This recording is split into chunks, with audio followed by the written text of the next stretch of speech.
Selamat pagi sama hari Minggu semuanya.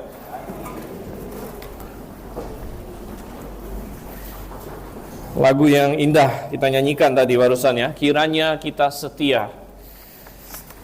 Kiranya kita setia kepada Tuhan dan kepada firman-Nya. Dan untuk itu mari kita membuka Alkitab kita, karena kalau kita mau setia, kita harus tahu bagaimana caranya kita setia. Dan kita bisa tahu itu dari firman Tuhan. Dan saya masih hari ini berkesempatan untuk melanjutkan pembahasan kitab Matius. Ini adalah pembahasan yang sudah kita lakukan dari beberapa tahun yang lalu.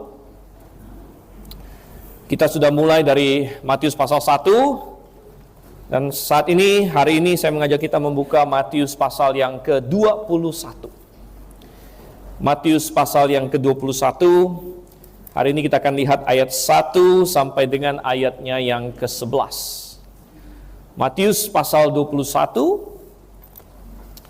ayat 1 sampai dengan ayat yang ke-11. Kita akan membacanya. Dan saya akan membacakan ayat 1 sampai ayat 11. Jemaat silakan mengikuti dengan seksama di Alkitab masing-masing untuk menjadi bahan renungan kita pada hari ini. Demikian firman Tuhan, Matius pasal 21. Ketika Yesus dan murid-muridnya telah mendekati Yerusalem dan tiba di Betfage di Bukit Zaitun, ia mengutus 2 orang muridnya dengan pesan, "Pergilah ke kampung yang di depanmu itu, dan di situ kamu segera akan menemukan seekor keledai betina tertambat dan anaknya ada di dekatnya. Lepaskanlah kedua keledai itu dan bawalah kepadaku. Jikalau ada orang menanyakan sesuatu, katakanlah, Tuhan memerlukannya. Ia akan segera mengembalikannya." Hal itu terjadi supaya digenapi firman yang disampaikan melalui nabi. "Katakanlah kepada putri Sion, lihat, rajamu datang kepadamu. Ia lemah lembut dan menunggang seekor keledai dan seekor anak keledai beban." Lalu pergilah murid-murid itu dan berbuat seperti yang ditugaskan Yesus kepada mereka. Mereka membawa keledai itu bersama anaknya, lalu mengalasinya dengan jubah luar mereka, dan Yesus pun duduk di atasnya. Orang banyak yang sangat besar jumlahnya menghamparkan pakaiannya di jalan. Ada pula yang memotong ranting-ranting dari pohon-pohon dan menebarkannya di jalan. Orang banyak yang berjalan di depan Yesus dan yang mengikutinya dari belakang berseru, "Hosana bagi anak Daud. Diberkatilah dia yang datang dalam nama Tuhan. Hosana di tempat yang maha tinggi." Ketika ia masuk ke Yerusalem, gemparlah seluruh kota itu, dan orang berkata, "Siapakah orang ini?" Orang banyak itu menyahut, "Inilah Nabi Yesus dari Nazaret di Galilea." Mari kita bersatu di dalam doa. Bapa di surga, beberapa ribu tahun yang lalu Engkau mengutus Sang Putra Yesus Kristus menjadi manusia, hidup di antara kami, orang-orang yang fana, dan dia berjalan di tengah-tengah manusia-manusia. Bapa, kami mengucap syukur karena Engkau mengutus Yesus Kristus, Putramu yang tunggal, karena melalui dialah kami mendapatkan keselamatan. Dan melalui dialah kami mengenal Allah yang benar. Kami mengenal Engkau. Dan kami diselamatkan dan disatukan di dalam tubuh Kristus, yaitu jemaat di tempat ini. Tuhan, dan saat ini kami membuka firman-Mu yang mencatatkan apa yang Yesus Kristus lakukan. Kiranya Engkau yang dengan Roh Kudus menerangi hati dan pikiran kami, agar kami memahaminya, kami menerimanya sebagai firman-Mu, dan kami taat, tunduk kepadanya. Kami berdoa Tuhan dalam nama Yesus Kristus. Amin. Ya, Bapak Ibu Saudara yang kasih Tuhan, Injil Matius sudah kita bahas. Sungguh ada begitu banyak hal yang indah di dalamnya. Bahkan dari awal kita berkata bahwa Injil Matius, di antara semua Injil, 4 Injil adalah Injil yang paling menekankan Yesus sebagai Raja. Nah, tentu semua Injil ada banyak hal yang sama, tetapi mereka juga memiliki penekanan yang sedikit berbeda. Ada penekanan yang kuat, ya, pada misalnya Injil Markus tentang bahwa Yesus adalah seorang hamba yang datang untuk melayani. Itu penekanan yang kuat dalam Injil Markus. Ada penekanan yang kuat dalam Injil Lukas bahwa Yesus adalah manusia yang datang untuk sesama manusia. Apa penekanan dalam Injil Matius? Injil Matius menekankan bahwa Yesus adalah Raja. Oleh karena itu, dia memulai Injilnya dengan memberikan silsilah. Karena seorang raja haruslah memiliki silsilah yang benar. Kalau tidak, Anda adalah seorang pemberontak. Anda bukan siapa-siapa dan Anda merebut kekuasaan raja. Tapi tidak demikian dengan Yesus Kristus. Dia adalah anak Daud. Dia adalah raja yang dijanjikan. Yang di sekolah minggu dewasa kita baru membahas tentang perjanjian Daud dan lain sebagainya. Jadi ada penekanan yang kuat kepada Yesus sebagai Raja. Raja pertama-tama atas orang Yahudi, tapi juga Raja atas dunia ini. Dan oleh karena itu di kisah tentang kelahiran juga, setelah dia lahir, seorang Raja patut disambut. Dan Tuhan sengaja mengutus orang-orang Majus dari timur untuk datang memberikan persembahan kepada bayi Yesus Kristus. Nah, selebihnya dari pasal-pasal kemudian memperlihatkan bagaimana Tuhan Yesus mengokohkan klaim dia sebagai Raja itu. Bagaimana dia lolos dari ujian yang dilancarkan oleh iblis. Bagaimana dia melakukan mukjizat-mukjizat yang membuktikan dia adalah siapa yang dia klaim. Dia bukan raja biasa. Dia bukan hanya raja manusia. Dia adalah Allah yang datang sebagai manusia. Dia adalah Raja, dia adalah Mesias. Dengan Tuhan. Dan kini kita sudah sampai ke pasal yang ke-21. Nah, pasal 21 ini pasal yang pivotal, pasal yang di mana kita masuk dari pasal 21 ini, berarti kita sudah masuk ke minggu terakhir dari hidup Yesus Kristus sebelum dia disalibkan. Minggu terakhir sebelum dia mendaki ke Bukit Golgota dengan salib di pundaknya. Dan di dalam minggu yang terakhir ini, sebelum itu semua terjadi, apa yang terjadi saudara kasih Tuhan? Tuhan Yesus masuk ke kota Yerusalem. Dia masuk ke kotanya sendiri. Kota di mana dia seharusnya menjadi raja. Dan dia dipertunjukkan kepada Israel. Dan melalui Injil kepada kita semua juga sampai dengan hari ini. Bahwa lihatlah hai Putri Sion, Rajamu datang. Lihatlah hai Yerusalem, lihatlah hai dunia. Lihatlah orang di abad pertama sampai ke abad 21 sekarang ini. Lihatlah Rajamu datang. Oh, saudara kasih Tuhan, dia datang. Dia memperlihatkan diri. Beberapa tahun yang lalu, dia sudah diperkenalkan oleh Yohanes Pembaptis. Ketika dia datang, ketika dia memberi diri dibaptis, memulai pelayanannya, pendahulunya telah menunjuk dan berkata, lihatlah anak domba Allah. Oh, dia adalah anak domba Allah. Dan kemudian dia membuktikan melalui 3,5 tahun pelayanan kurang lebih. Dia melakukan mukjizat, dia mengadakan pengajaran, dia memberikan aturan-aturan dalam kerajaan dia yang berbeda dari semua kerajaan dunia ini. Dan ternyata apakah Israel akan menerima dia sebagai anak domba Allah? Sampai saat ini mereka menolak dia. Dan ini adalah kesempatan terakhir, saudara. Ini adalah kesempatan terakhir, karena Tuhan kita akan segera disalibkan. Apakah dia akan disalibkan oleh umatnya sendiri? Ataukah umatnya akan menerima dia? Dan Tuhan kita masuk ke Yerusalem, menunggang seekor keledai, menggenapi, lihatlah Rajamu, tanya di sini. Oh, sungguh indah. Kita tadi sudah berkata dia bukan raja biasa. Dia adalah raja. Kemudian tadi di ayat 11, titel dia yang lain adalah inilah Nabi Yesus.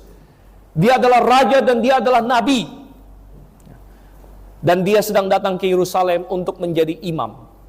Apa yang dilakukan oleh imam? Paling utamanya imam adalah mempersembahkan korban, saudara. Dan Yesus sedang menuju Yerusalem untuk mempersembahkan korban di atas segala korban. Itu dirinya sendiri. Dia adalah raja, dia adalah nabi, dan dia sedang menuju Yerusalem untuk menjadi imam besar. Dia adalah imam. Oleh karena itu dia adalah sang Mesias yang diurapi. Saudara, tragisnya kita akan baca nanti di pasal-pasal selanjutnya bahwa umatnya menolak dia. Mereka menolak dia sebagai anak domba Allah. mereka menolak dia sebagai raja mereka. Tapi pertanyaannya bagi kita adalah, bagaimana dengan kita pada hari ini? Yesus memasuki Yerusalem hampir 2000 tahun yang lalu sebagai raja. Bagaimana kita harus memahami ini? Bagaimana kita harus menanggapi ini dalam kehidupan kita sehari-hari? Hari ini saya mengajak kita melihat 3 hal. 3 hal mengenai pribadi Yesus sebagai raja yang sengaja mempertunjukkan dirinya. Dia masuk Yerusalem dengan keledai, dilihat oleh banyak orang. Dia berkata, ini aku. Kemudian orang mulai memperhatikan dia. Dan ada 3 hal yang harus kita perhatikan dari Yesus Kristus sebagai raja ini, supaya kita bisa merespon dengan benar terhadap dia. Apa itu, saudara yang kasih Tuhan? Yang pertama, kita harus melihat dan memperhatikan kesempurnaan dari pribadinya. Kesempurnaan dari pribadinya. Selalu dikatakan bahwa tidak ada manusia yang sempurna, tidak ada raja yang sempurna, tidak ada presiden yang sempurna, tidak ada menteri yang sempurna. Kita bisa berkata demikian, benar. Tetapi pengecualiannya selalu adalah satu. Ketika kita berkata bahwa semua manusia sudah berdosa, tapi ada pengecualian, yaitu Yesus. Tidak ada manusia yang sempurna, tetapi ada pengecualian, yaitu Yesus. Dan kita melihat di sini kesempurnaan pribadinya. Apa kesempurnaan pribadinya di dalam perikop ini? Sebagai salah satu contoh, dia adalah raja yang maha tahu. Dia adalah raja yang maha tahu, saudara. Ini terlihat dari pasal ini. Bagaimana ketika dia mendekat ke Yerusalem, dia sampai ke satu tempat yang katanya Betfage di sini di ayat 1. Lalu dia mengutus 2 orang muridnya. Dan dia kasih tahu mereka secara persis apa yang akan terjadi. Dia instruksikan mereka, coba kamu pergi ke kampung yang di depan sana. Kamu akan menemukan di sana keledai yang tertambat di suatu tempat. Tuhan kasih tahu secara spesifik kepada mereka. Oh, waktu itu belum ada telepon, saudara. Tuhan kita tidak telepon dulu ke depan. Keledainya udah siap belum? Tuhan tidak berkata demikian. Atau dia cek di Google Map, gitu kan? Kelihatan nggak keledainya di sini? Tidak ada. Tapi Tuhan kita bisa menginstruksikan dengan pasti dan jelas. Coba kalian pergi ke tempat ini, kalian akan menemukan secara persis seekor keledai betina yang belum pernah ditunggangi sebelumnya, yang bahkan bersama dengan anaknya.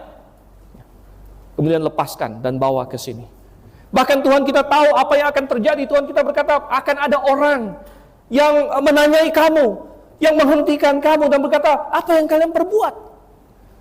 Dan Tuhan kita memberikan kepada murid-muridnya apa yang harus mereka katakan.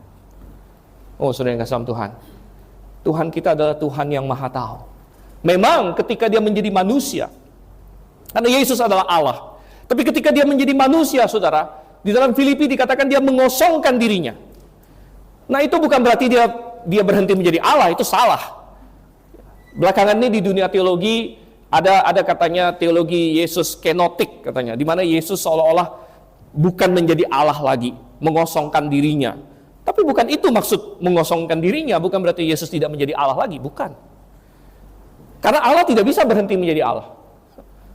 Tetapi bahwa Yesus mengosongkan dirinya berarti bahwa ada sifat-sifat keilahiannya yang harus ditutup, yang harus diredam karena dia mengambil keterbatasan daging. Dia mengambil keterbatasan tubuh manusia. Di mana Allah Maha hadir sehingga Roh Kudus bisa ada di tiap-tiap hati kita orang yang percaya. Namun pada saat Yesus datang dalam daging, tubuhnya terbatas di satu lokasi. Tetapi kadang-kadang Tuhan Allah Bapa di sorga kadang-kadang berkenan untuk membuka sedikit, di mana sifat-sifat keilahian itu tadinya ditutup, dikosongkan, diredam, tapi kadang-kadang Tuhan membuka sedikit, saudara, supaya terlihat kemuliaan Yesus. Dan itu beberapa pasal yang lalu dilakukan oleh Bapa di sorga ketika Yesus naik ke atas gunung bersama dengan 3 orang muridnya. Dan di depan mata mereka katanya Yesus tiba-tiba berubah, sehingga pakaiannya bersinar-sinar. Apa maksudnya pakaiannya bersinar-sinar? Berarti tubuh Yesus menjadi semacam sumber cahaya, sehingga pakaiannya, ya mungkin seperti, ya bukan jas tentunya, yakin Yesus tidak pakai jas, belum ada jas waktu itu. Ya.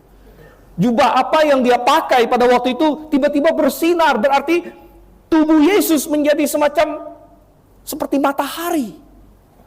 Sebagaimana digambarkan dalam kitab Wahyu, bahwa wajahnya bersinar seperti matahari, tubuhnya bersinar.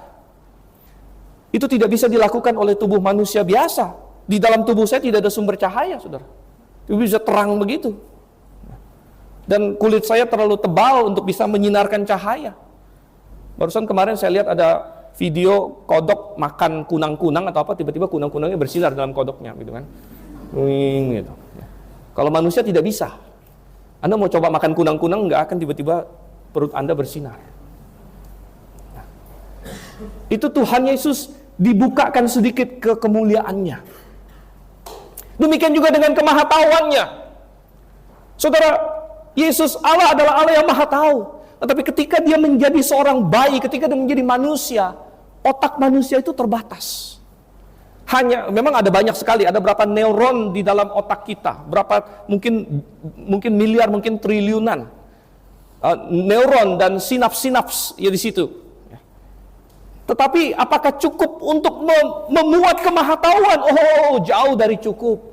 Jauh dari cukup, saudara kasih Tuhan. Karena Allah yang maha tahu sedang tahu pada saat ini juga setiap atom di alam semesta ini sedang bergerak di mana dan bagaimana. Anda bisa bayangkan itu? Allah yang maha tahu saat ini, katanya setiap rambut di kepala kita pun terhitung oleh Dia, setiap atom, jangankan molekul, setiap atom, setiap elektron, setiap proton, neutron, atau apapun lagi yang di bawah itu, Tuhan sedang tahu persis apa yang terjadi kepada atom itu, apa yang sedang Dia lakukan. Kemahatauan seperti itu tidak bisa dimuat ke dalam otak manusia. Allah tahu semua pikiran manusia pada saat ini juga. Apa yang sedang Anda pikirkan saat ini, Tuhan tahu. Oleh karena itu Tuhan bisa menerima doa. Kalau kita berdoa dalam hati kita, Tuhan tahu. Kalau 1.000 orang, 1 juta orang, 1 miliar orang Kristen berdoa kepada Tuhan pada saat yang bersamaan, Tuhan tahu. Tuhan bisa menjawabnya. Oleh karena itu adalah suatu penghujatan kalau kita berdoa kepada yang bukan Tuhan. Kalau kita berdoa kepada yang namanya Santo atau Santa, apalagi Santa Claus, itu adalah penghujatan. Mengapa demikian? Bagaimana Anda bisa berdoa kepada yang bukan Tuhan? Kalau Anda berdoa dalam hati, bagaimana? Kalau selain Tuhan Dia bisa tahu hatimu. Itu adalah penghujatan, saudara kasih Tuhan. Kita hanya berdoa pada Tuhan, dan Yesus Kristus adalah Tuhan yang maha tahu. Oleh karena itu dalam sehari-harinya, kemahatauan Allah itu tidak dinyatakan di dalam diri Yesus. Sehingga ketika Dia sebagai bayi, Dia bertumbuh dewasa, Dia bertambah besar, Dia belajar membaca pada orang tuanya, Dia belajar menghitung pada orang tuanya. Dia yang adalah pencipta matematika, Dia belajar berhitung, saudara. Dia yang adalah pencipta fisika, dia belajar.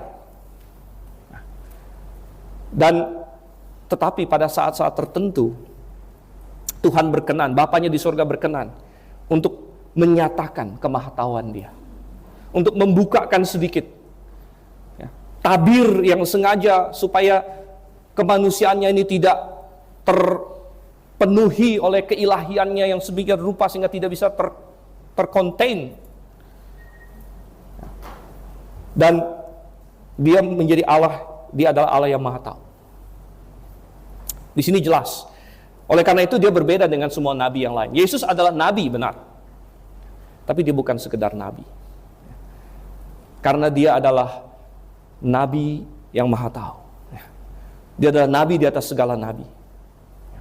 Karena Dia bersumber pada dirinya sendiri. Kesempurnaan pribadinya. Dia adalah Raja yang maha tahu. Apalagi kesempurnaan pribadinya. Kalau di dalam perikop ini, satu hal lain lagi yang kita lihat dari Tuhan Yesus adalah bahwa Dia adalah Raja yang lemah lembut. Dia adalah Raja yang maha tahu. Kedua, Dia adalah Raja yang lemah lembut. Nah, perhatikan di ayat yang kelima, bahwa Yesus masuk di Yerusalem, rupanya ini menggenapi satu nubuat dari kitab Zakaria. Katakanlah kepada putri Sion, lihat rajamu datang kepadamu, ia lemah lembut dan menunggang seekor keledai. Seekor anak keledai beban, katanya di sini. Dia menunggang seekor keledai. Ini menunjukkan kelemah lembutan dia. Karena tidak biasanya seorang raja akan masuk dengan binatang yang begitu rendah seperti keledai. Raja-raja akan lebih memilih untuk masuk dengan parade, saudara kasih Tuhan. Mereka akan lebih memilih untuk masuk dengan, pada waktu itu parade itu ya kuda. Kuda yang semakin gagah. Kuda pun ada banyak jenis. Ada kuda perang, ini yang paling hebat. Kuda-kuda yang tinggi, yang gagah, yang perkasa. Itu seperti hari ini kalau presiden, protokolernya itu ya nggak mungkin lah dia kemana-mana pakai mobil butut begitu istilahnya. Gitu ya. Dia pasti mobilnya bagus, ada standarnya. Gitu. Menteri saja mobilnya harus begini. Apalagi presiden. Tetapi Tuhan kita, dia masuk dengan seekor keledai. Dia lemah lembut, dia rendah hati. Ini kontras sekali. 300-an tahun sebelum Tuhan Yesus datang, ada seorang raja lain yang masuk Yerusalem. Kalau Anda baca sejarah, siapa raja itu? Tahun 332 sebelum Masehi. Ada seorang raja lain yang masuk Yerusalem. Namanya adalah Alexander. Orang menyebut dia Alexander Agung. Tetapi apakah dia benar-benar agung, apalagi dibandingkan dengan Tuhan Yesus, itu perlu dipertanyakan lagi. Tapi Alexander masuk ke kota Yerusalem tahun 332 sebelum Masehi. Sebagai pemenang. Dia baru saja menghancurkan kota Tirus. Karena kota Tirus menolak untuk membantu dia. Bayangkan, menolak untuk membantu Alexander saja diserang. Dihancurkan kota Tirus. Kemudian waktu dia menyerang Tirus, dia minta bantuan dari Yerusalem. Waktu itu imam besar namanya Jadus. Jadus bilang, saya tidak mau tolong, saya netral-netral aja lah. Karena dia pikir, belum tentu kamu menang gitu. Alexander menang. Jadus ketar-ketir. Dia bilang, wah gawat ini, Tirus menolak membantu, diserang oleh Alexander. Saya juga menolak membantu, jangan-jangan Yerusalem berikut diserang. Jadi Jadus ambil langkah aman, dia langsung buka gerbang dulu. Selamat datang, katanya. Gitu ya. Alexander Agung datang. Dia mengendarai kuda. Ada legenda tentang kudanya Alexander. Kalau Anda baca sejarah, kuda Alexander itu namanya Bucephalus. Katanya kuda ini didapatkan Alexander waktu dia masih muda. Waktu dia masih remaja. Jadi kuda ini kuda yang liar, kuat, dan tidak bisa dijinakkan oleh siapapun. Dan semua prajurit bapaknya Alexander itu mencoba menjinakkan tapi tidak bisa. Alexander bilang, saya mau coba. Alexander datang ke kuda yang gagah ini namanya Bucephalus. Lalu dia perhatikan, katanya ini menurut legenda ya. Kudanya ini ternyata takut melihat bayangannya sendiri katanya. Jadi karena dia takut bayangannya, kuda ini berontak-berontak terus. Jadi yang dilakukan oleh Alexander adalah dia mengarahkan kuda ini ke arah matahari. Sehingga dia tidak melihat bayangannya sendiri.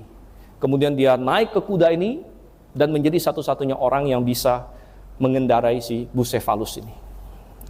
Dan menurut kisah, Alexander mengendarai Bucephalus ke berbagai peperangan, melawan Darius, mengalahkan Persia, segala macam. Tidak diragukan, mungkin di atas Bucephalus inilah Alexander masuk ke dalam Yerusalem. Sekitar 300 tahun sebelum Tuhan Yesus. Dan orang mungkin berpikir, wah inilah raja hebat, inilah raja hebat. Dia mengalahkan Tirus, dia mengalahkan Persia, dia mengalahkan semua yang lain. Tetapi Tuhan kita datang di atas seekor keledai, katanya. Dia lemah lembut. Dan bagaimana kita membandingkan Alexander dengan Tuhan kita? Oh saudara, Alexander ada kemiripan dengan Tuhan kita. Sama-sama mengklaim sebagai raja.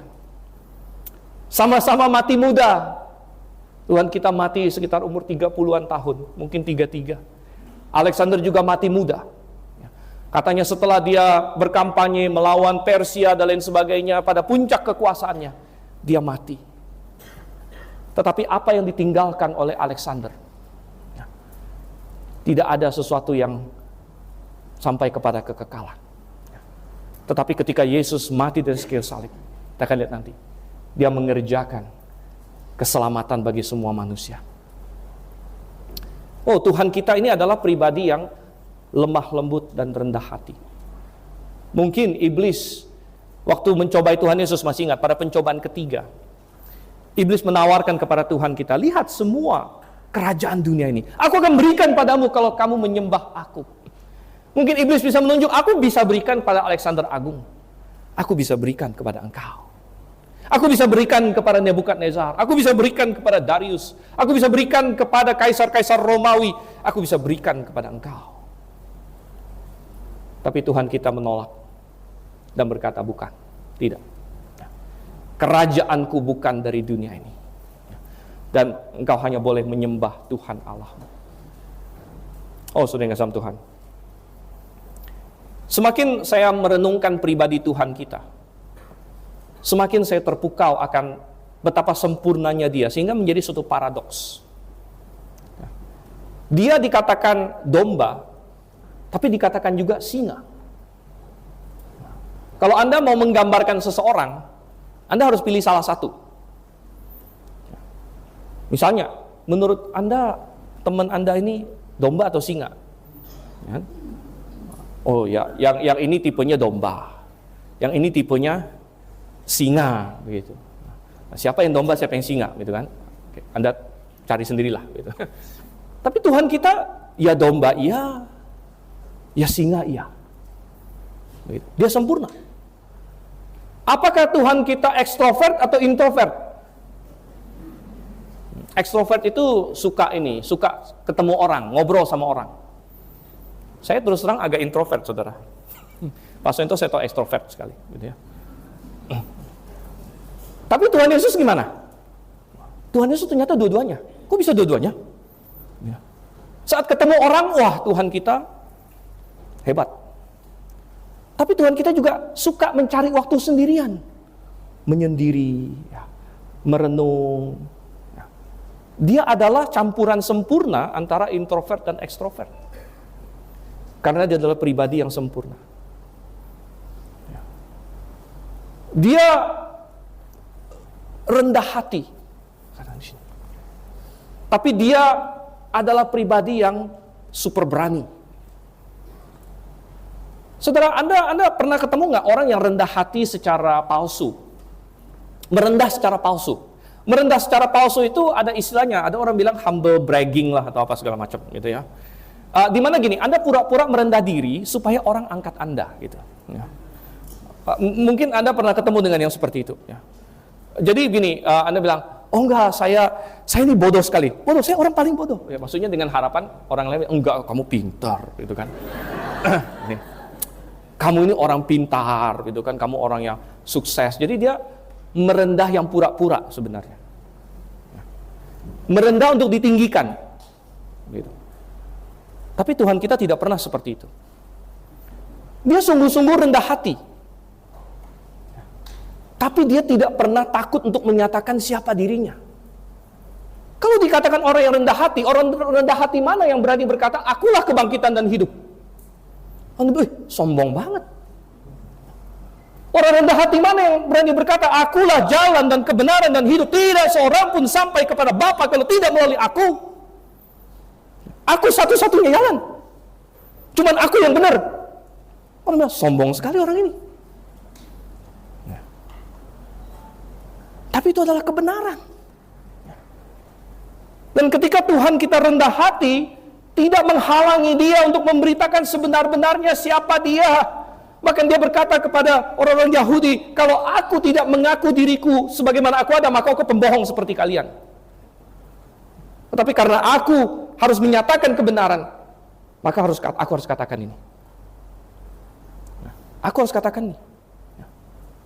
Ada siapa yang rendah hati yang berani berkata, kalau seseorang mengasihi bapaknya, ibunya, istrinya, anaknya lebih daripada aku, ia tidak layak bagiku.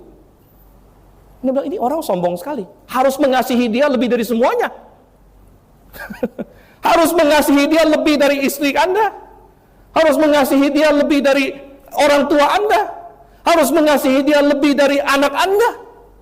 Kalau tidak layak bagiku, Tuhan bilang. Tidak layak bagiku. Siapa dia? Siapa dia? Betapa sombong dia. Oh tidak. Itu bukan kesombongan, itu adalah kebenaran, saudara.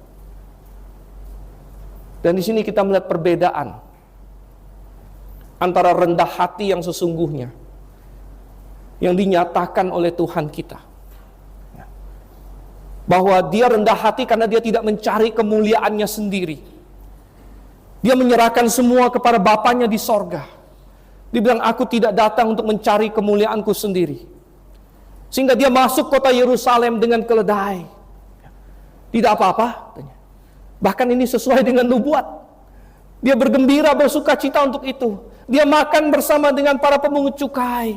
Dia mengunjungi janda-janda. Dia tidak terlalu sombong untuk menerima anak-anak datang kepada dia.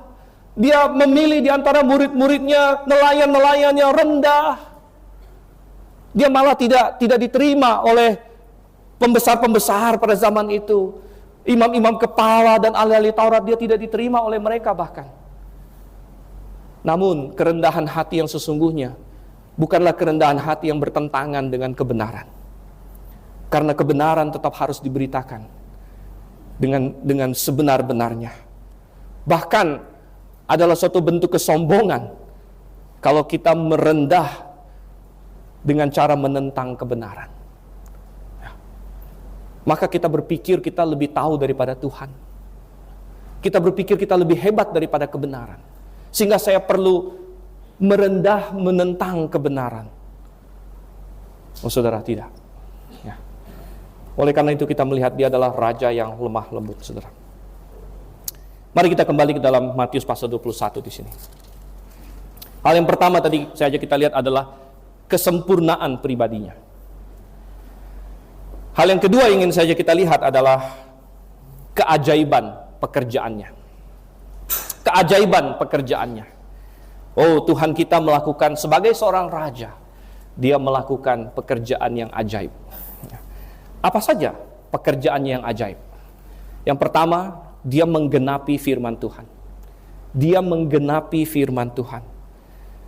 Kedatangan Yesus, kelahiran Yesus, setiap langkah hidupnya, sampai kepada matinya, sampai kepada bangkitnya, sampai kepada kembalinya ke sorga, semuanya menggenapi firman Tuhan.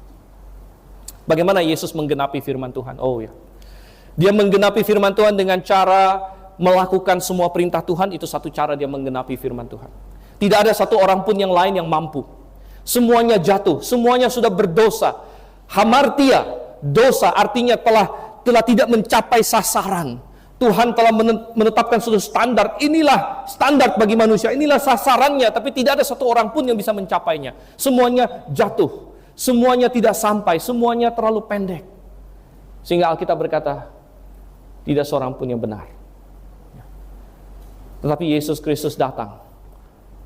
Dan dia datang, dia berkata apa? Aku bukan datang untuk menghancurkan hukum. Aku datang untuk menggenapinya. Salah satu cara dia menggenapinya adalah dengan menunjukkan bahwa dia mampu melakukan semuanya. Dia tidak berdosa. Dia tidak ada melanggar satu hukum pun. Orang Yahudi sering menghitung-hitung. Mereka suka hitung. Bahkan orang Yahudi dia hitung di kitab Kejadian itu ada berapa kata itu dia tahu, saudara. Ya, kalau orang Yahudi yang namanya ahli Taurat itu. Ya. Wah, kitab Kejadian berapa kata? Kitab Keluaran berapa kata? Nanti CCA perlu saya tanya nggak? Kitab Matius berapa kata? Begitu kan? Ini nanti Anda tanya dulu TB1, PTB2 gitu. Bukan hanya mereka tahu berapa kata, mereka tahu kata tengahnya apa. Dan mereka hitung, katanya di seluruh hukum Taurat ada 613 perintah. Wah, dihitung semuanya. 613 perintah. Dan Tuhan kita tidak pernah melanggar satupun. Dia menggenapi firman Tuhan. Ada orang mau menuduh Yesus, lah Tuhan Yesus di sini curi keledai. Adanya curi keledai, Tuhan kita curi keledai. Oh tidak, saudara. Dia tidak curi keledai. Dia kasih tahu pemiliknya. Dia kasih tahu pemiliknya. Tuhan sudah tahu. Kalian lepaskan. Lepaskan. Kemudian bawa ke sini. Dan kalau ada orang yang tanya kepada kalian, apa yang kalian lakukan? Yaitu adalah manajer dari keledai itu sebenarnya. Manajer, saya katakan manajer, karena pemilik sebenarnya siapa? Ya Tuhan. Coba Anda lihat di sini. Perhatikan ayat yang ketiga di sini. Terjemahan Indonesia menarik. Jikalau ada orang menanyakan sesuatu, katakanlah Tuhan memerlukannya. Katanya di situ sebenarnya dalam bentuk jamak ya. Tuhan memerlukan mereka, begitu. Mereka, maksudnya kan ada dua keledai. Tuhan memerlukan mereka, memerlukannya. Tapi sebenarnya kalau Anda cek dalam bahasa aslinya, kata mereka itu ada di antara Tuhan dan memerlukan. Jadi bisa juga diterjemahkan Tuhan mereka memerlukan. Bisa juga diterjemahkan seperti itu. Bisa diterjemahkan Tuhan memerlukan mereka, atau bisa juga diterjemahkan Tuhan mereka memerlukan. Tuhan mereka memerlukan. Jadi Tuhan mereka memerlukan. Tuhan itu Tuhan. Tuhan itu pemilik segala sesuatu. Jadi disebut Tuhan karena dia pemilik segala sesuatu. Tuhan mereka memerlukan. Ya. Dan ya kita tidak tahu kita tidak dikasih tahu backgroundnya ya. Apakah pemiliknya ini pernah ngomong sama Tuhan Yesus? Apakah pemiliknya ada dikasih mimpi oleh Bapa di sorga atau apa? Kita tidak tahu backgroundnya. Ya. Tapi yang jelas pemiliknya mengakui bahwa Yesus silakan. Dia tidak pernah melanggar hukum satupun.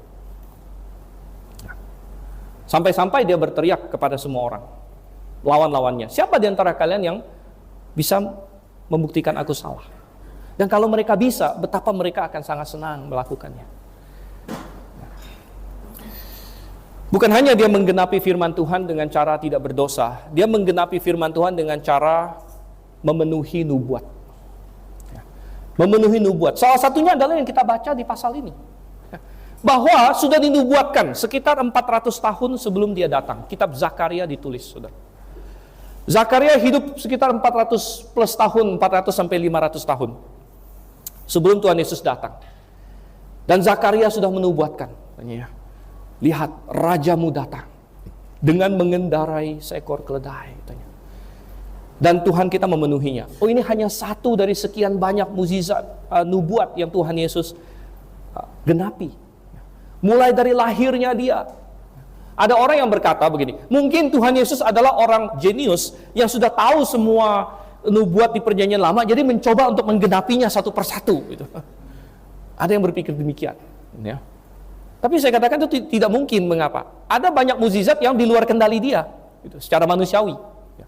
Misalnya, menubuatkan dia lahir di mana? Di Bethlehem. Nggak ada kan di sini yang lahir di kuesioner dulu mau lahir di mana? Gitu ya. Nggak ada kan? Di antara kita semua lahir ya lahir begitu. Yesus lahir di Bethlehem, kalau dia manusia biasa dia tidak bisa pilih itu. Bagaimana dia matinya di antara penjahat? Bagaimana dia akan bangkit kembali dan sebagainya? Oh, ada begitu banyak. Bagaimana dia akan dijual dengan 30 keping perak? Apakah dia bisa kontrol itu? Kalau dia manusia biasa tentu tidak. Satu persatu nubuat Tuhan digenapi oleh Yesus Kristus. Itu adalah salah satu alasan mengapa kita percaya kepada Yesus Kristus, percaya bahwa kekristenan ini benar. Karena nubuat-nubuat yang dinyatakan oleh Tuhan ternyata digenapi. Dia menggenapi firman Tuhan, saudara. Kemudian pekerjaan ajaib apalagi yang dia lakukan? Tentu adalah dia menyelamatkan. Dia menyelamatkan. Untuk itulah dia masuk ke Yerusalem. Dan ternyata orang-orang yang menyambut dia juga memahami ini walaupun tidak dengan sempurna. Mereka juga menggenapi suatu nubuat untuk menyatakan hal ini. Dan kita lihat itu di ayatnya yang ke-9, saudara Tuhan.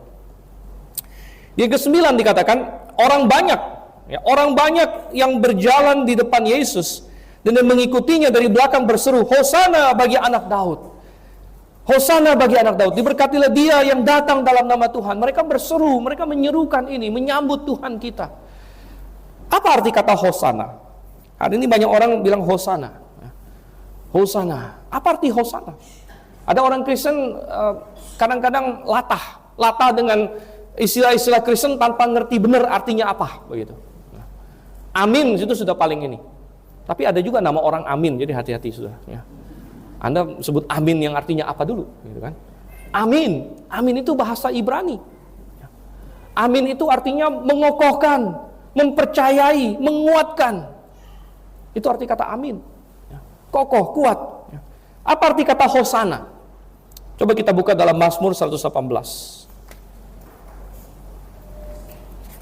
Mazmur pasal 118.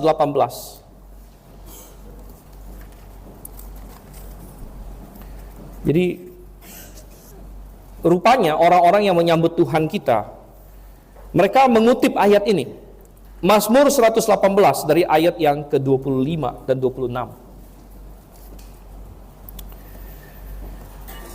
Saya bacakan Mazmur 118 ayat 25. Ya Tuhan, berilah kiranya keselamatan.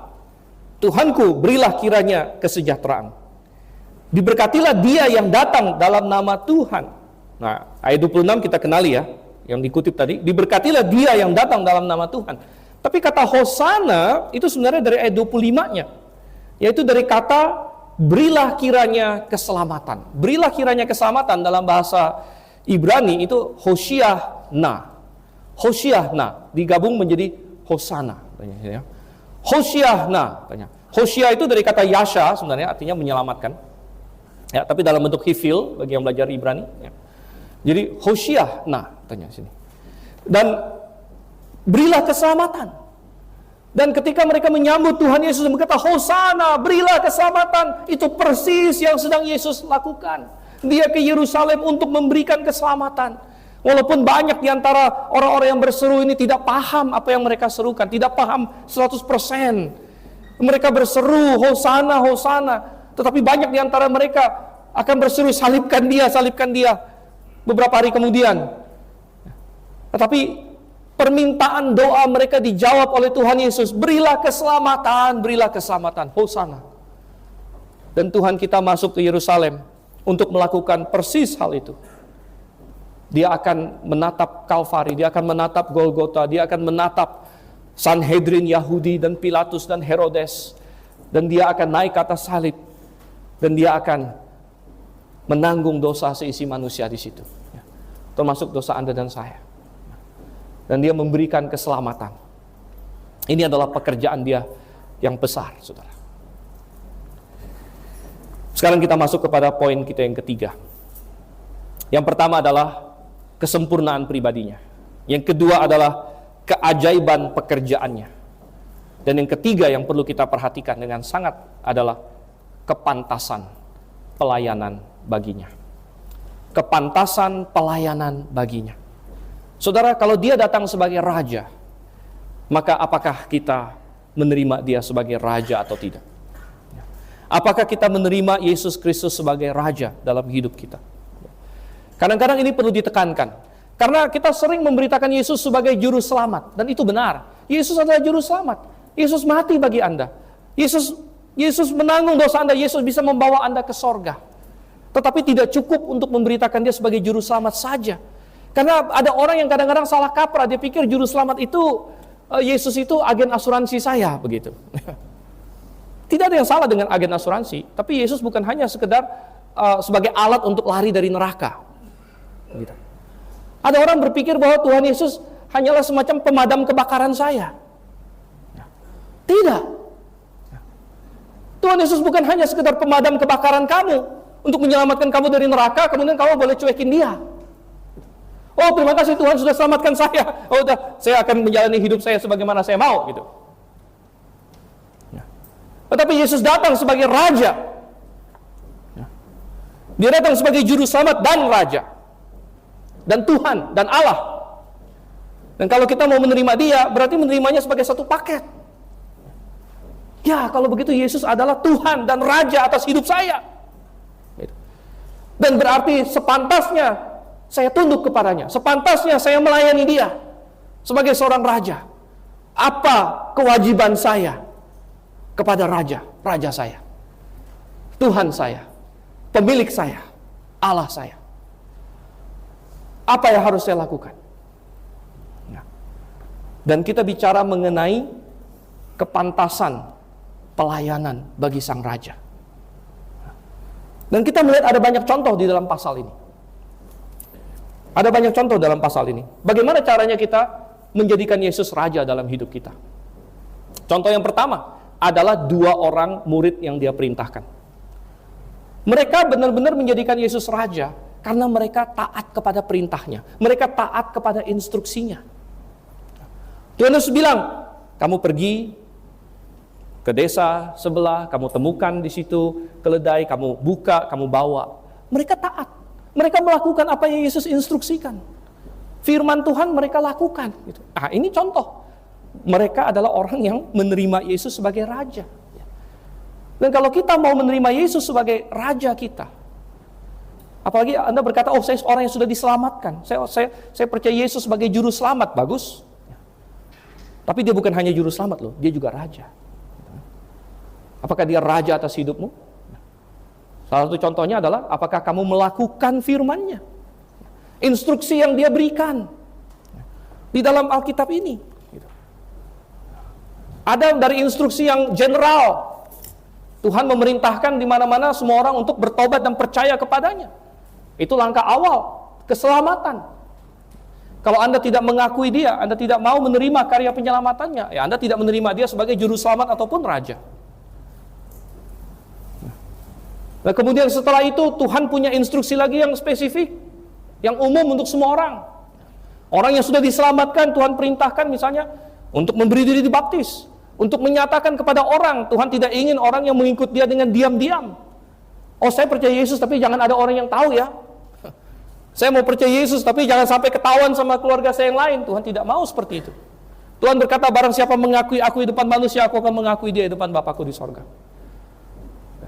Dan Tuhan ingin orang yang sudah diselamatkan, walaupun baptisan itu bukan untuk keselamatan, tapi baptisan adalah bukti keselamatan. Bahwa saya sudah diselamatkan, saya ingin mengaku Yesus di depan umum. Saya ingin mengidentifikasikan diri sebagaimana Yesus mati dan dikubur, saya juga rela mati dan dikubur. Dan sebagaimana Yesus dibangkitkan, saya suatu hari akan dibangkitkan bersama dengan dia. Itu adalah bukti keselamatan. Bukan syarat keselamatan, tapi buah keselamatan. Itu adalah salah satu perintah Tuhan. Kalau kita bilang, oh Yesus adalah raja bagi saya. Oke, bagaimana dengan perintahnya?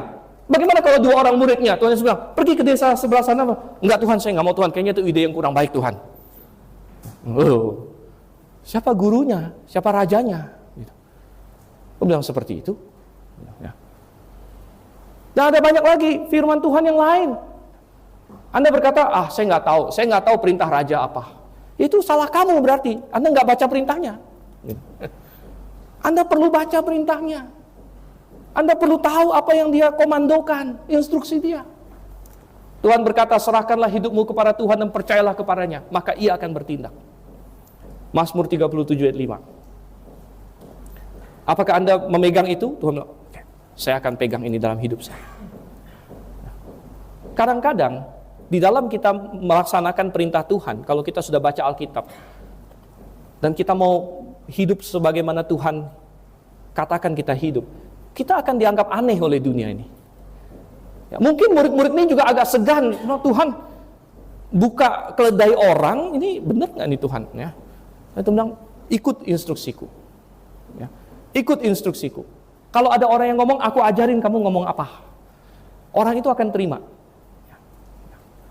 Dan kadang-kadang kita merasa, Tuhan benar nggak sih perintah Tuhan? Kenapa? Karena kalau kita ikut perintah Tuhan, kalau kita ikut filosofi Tuhan, kalau kita ikut apa yang Tuhan katakan, kita akan dianggap aneh oleh dunia ini.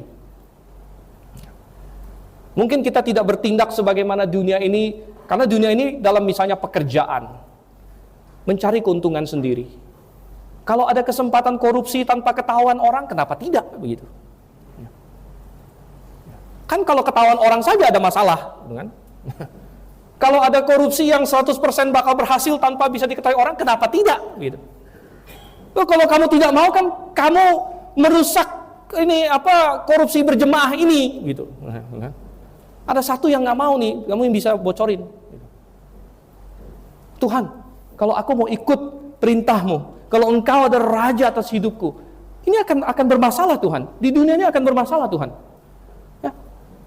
Dan kita bilang, saya akan dianggap aneh. Dan bukan hanya aneh, mungkin saya akan dilawan oleh orang. Dan saya akan tampil beda. Kita tidak berpakaian seperti dunia ini. Untuk mengesankan dunia ini. Kita tidak terpukau oleh entertainment dunia ini. Dan kita melakukan hal yang banyak yang berbeda. Tapi Tuhan bilang, oke, aku adalah raja dan kerajaanku bukan dari dunia ini memang. Sekarang kamu ini termasuk kerajaan dunia ini atau kamu termasuk kerajaanku? Kita pilih. Kita lihat lagi, contoh lain lagi. Bagaimana orang melayani sang raja. Kita lihat di Matius pasal 21. Tadi taat sama Tuhan. Nomor 2, kita melihat ada orang-orang yang merelakan bajunya. Coba kita lihat ayat yang ke-6, 7, dan 8. Ketika keledai itu sudah sampai kepada Tuhan kita, ada orang yang buka jubahnya, taruh di atas keledai itu. Ada orang yang buka jubahnya, taruh di jalan, saudara. Taruh di jalan. Dan mereka ini merelakan hal-hal yang adalah menjadi milik mereka untuk dipakai oleh sang raja. Ini juga adalah salah satu aspek di mana seseorang kita bisa tunduk kepada sang raja. Kita menerima Yesus sebagai raja, di mana kita merelakan apa yang sebenarnya Tuhan kasih kepada kita. Hal-hal yang Tuhan berkati kepada kita. Lalu kita bilang, Tuhan, aku sebagai pengurus dari berkat-Mu di dalam hidup ini. Aku rela, aku mau, aku rindu untuk memakainya untuk pekerjaan-Mu juga. Karena berkat ini toh dari Tuhan. Keledai itu sebenarnya punya Tuhan. Baju itu seluruh dunia adalah punya Tuhan. Makanya namanya Tuhan. Tuhan itu Tuhan dari semuanya. Tuhan dari semuanya. Jadi engkau berkati aku rela untuk memakainya untuk engkau juga. Dan mereka melakukannya di sini. Tapi apa yang sebenarnya Tuhan berikan pada kita? Oh, banyak, saudara. Hidup kita, waktu kita, uang kita sudah jelas. Coba saya bicara sedikit tentang waktu. Anda tahu yang paling berharga dalam hidup ini bukan uang sebenarnya, tapi waktu. Semakin Anda tua, semakin Anda sadar ini, karena waktu Anda semakin mau habis. Saya bukan mau nakut-nakutin. Saya juga merasakan, gitu kan. Kalau masih muda, nggak berasa. Orang masih muda biasa lebih menghargai uang daripada waktu. Karena dia pikir waktunya masih banyak, gitu kan. Jadi dia cari uang. Tapi semakin Anda tua, semakin Anda merasa bukan uang yang paling penting, tapi waktu yang paling penting. Saya barusan membaca satu judul buku yang dikatakan How to Spend 4,000 Week. 4,000 week. Jadi apa? Artinya apa, saudara? Kalau Anda hidup sampai 80 tahun, 1 tahun itu 52 minggu, berarti kalau Anda hidup sampai 80 tahun, Anda punya kira-kira 52 kali 80, itu berapa? 4.160.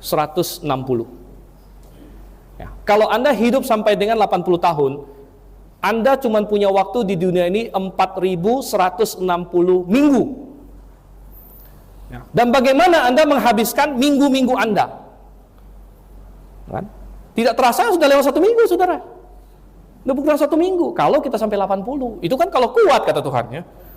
Manusia 70, kalau kuat 80 tahun. Gitu. Jadi bagaimana Anda menghabiskan 1 minggu, 1 minggu, 1 minggu? Kita di dunia ini cuma punya 4.000-an minggu kira-kira. Jadi komoditas yang paling berharga yang Tuhan berikan kepada manusia sebenarnya adalah waktu Anda. Dan oleh karena itu kita bertanya lagi, apakah saya ada memberikan waktu saya untuk Tuhan lagi? Gitu. Adakah saya mau menyumbangkan waktu saya untuk Tuhan juga? Saya menyisihkan waktu untuk membaca firman-Nya. Tuhan, saya terlalu sibuk. Masa membaca firman-Mu? Oh, Tuhan bilang, terlalu sibukkah engkau untukku yang sudah mati bagimu? Tuhan, aku berikan yang lain saja. Bagus. Kita memberikan yang lain bagus, saudara. Kita memberikan uang kita, perlu. Itu juga bagus. Itu juga ada porsinya. Tapi adakah kita memberikan juga waktu kita bagi Tuhan? Karena waktu sebenarnya adalah diri kita. Waktu adalah hidup kita. Waktu adalah bagian dari kita.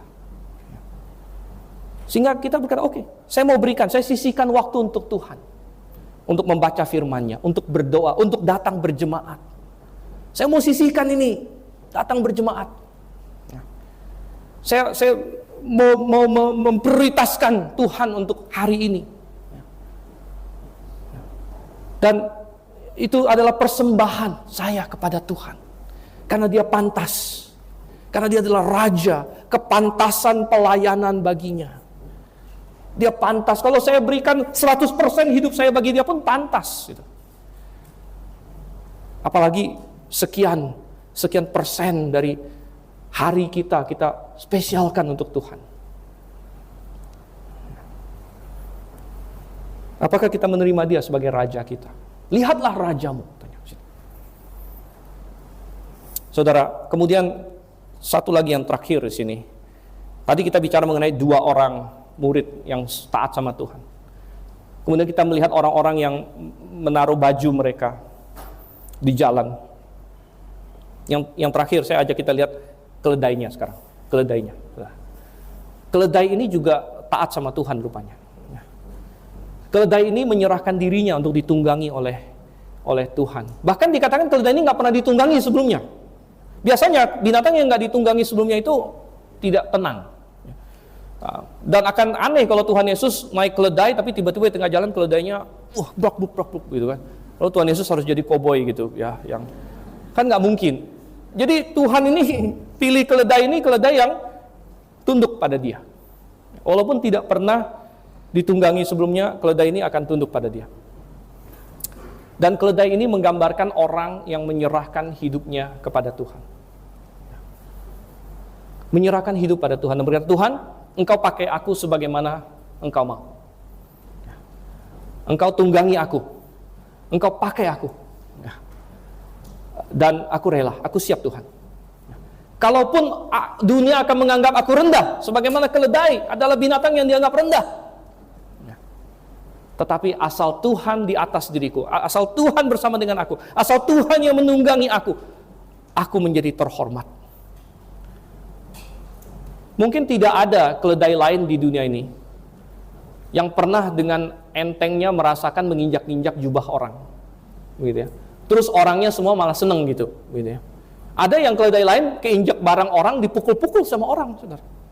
Keledai jahat, injak-injak ini baju saya, gitu kan. Tapi keledai yang ini mungkin agak bingung. Kok kali ini saya injak-injak baju orang malah senang, semuanya senang. Tapi kan intinya sebenarnya bukan keledai itu. Intinya siapa? Tuhan di atas keledai itu. Tuhan di atas keledai itu.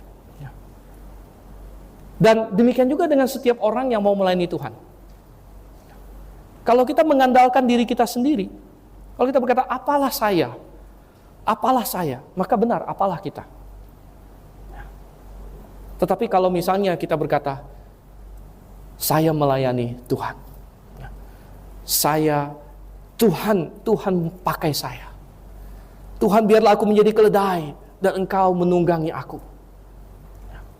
Maka kita akan terhormat, bukan karena diri kita, tapi karena Tuhan yang ada di atas kita.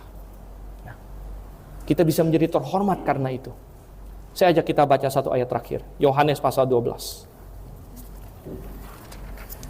Dan kalaupun dunia tidak mau menghormati kita, saudara, ada penghiburan.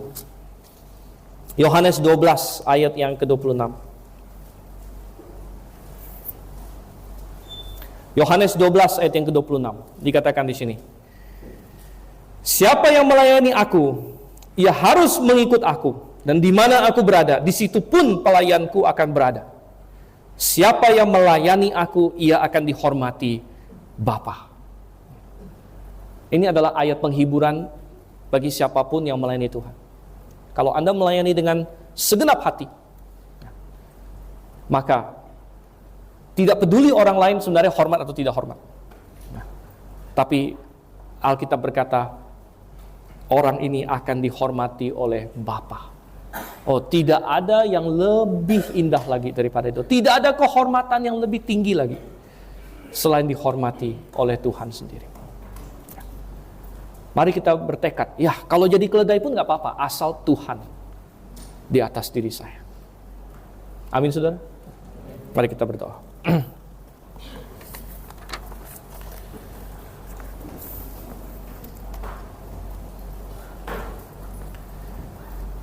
Bapa di surga, kami mengucap syukur untuk firman-Mu. Kami mengucap syukur bahwa Engkau adalah Raja di atas segala Raja. Dan Engkau telah mempertunjukkan diri-Mu di hadapan Yerusalem dan juga di hadapan kami melalui firman-Mu. Dan biarlah kami semua tunduk dan menyembah kepada Engkau sebagai Raja atas hidup kami. Engkau layak, Engkau pantas, karena Engkau adalah penyelamat. Engkau adalah Allah pencipta, dan Engkau menyelamatkan kami. Tuhan, jikalau ada di ruangan ini yang belum yakin akan keselamatannya, belum menerima Engkau sebagai juru selamat, Engkau yang kiranya menarik dia terus. Dan bagi kami yang sudah mengaku nama-Mu, ingatkan kami bahwa Engkau adalah Raja atas hidup kami juga. Kami berdoa Tuhan dalam nama Yesus Kristus. Amin.